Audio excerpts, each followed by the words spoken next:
We begin here at 5 o'clock with President Biden addressing the nation about the unfolding chaos in Afghanistan. He said this afternoon the goal was never to rebuild the country, but rather to catch those responsible for the 9/11 attacks. And now he says it's necessary to pull out U.S. troops. I stand squarely behind my decision. After 20 years, I've learned the hard way that there was never a good time to withdraw U.S. forces. The president did admit the Taliban gained control quicker than U.S. intelligence had anticipated. Meanwhile, U.S. troops are now working to secure Kabul's airports after scenes like this. Crowds rushed onto the tarmac there, hoping to get on board any flight to flee the country. Thousands of troops are now heading back to help remaining Americans evacuate, but the president says he has no plans to keep a permanent military presence in that country. How many more generations of America's daughters and sons would you have me send to fight Afghanistan's civil war when Afghan troops will not? How many more lives, American lives, is it worth? How many endless rows of headstones at Arlington National Cemetery? I'm clear on my answer.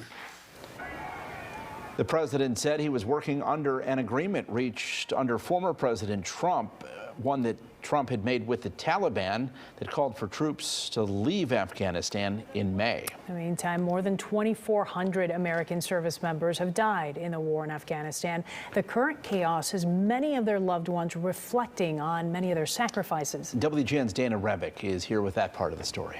Well, it's been nearly 2 decades since this Lake Barrington's son has died in Afghanistan. We did have a chance to speak with him today to reflect on his son's service and to get his reaction to the events unfolding in the Middle East today.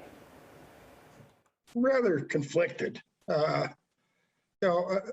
of us who have lost a loved one in combat in Afghanistan, I'm sure are conflicted about what's happening today.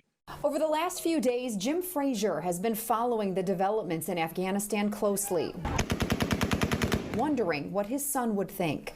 24-year-old Sergeant Jacob Lee Frazier of St. Charles died in March 2003 when gunmen ambushed his reconnaissance unit in the Helmand province of Afghanistan. The Burlington High School grad, who was the oldest of 5 children, joined the Illinois Air National Guard, part of an elite 12-member special ops team during Operation Enduring Freedom. My son was hunting murderers. They murdered 3,000 people here in this country.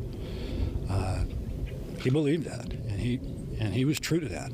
When Frazier's son left for duty, he told his dad they were going to find those responsible for 9/11 and take down al-Qaeda and Osama bin Laden, missions the U.S. military largely completed. So he says to see what's unfolding today is a disappointment.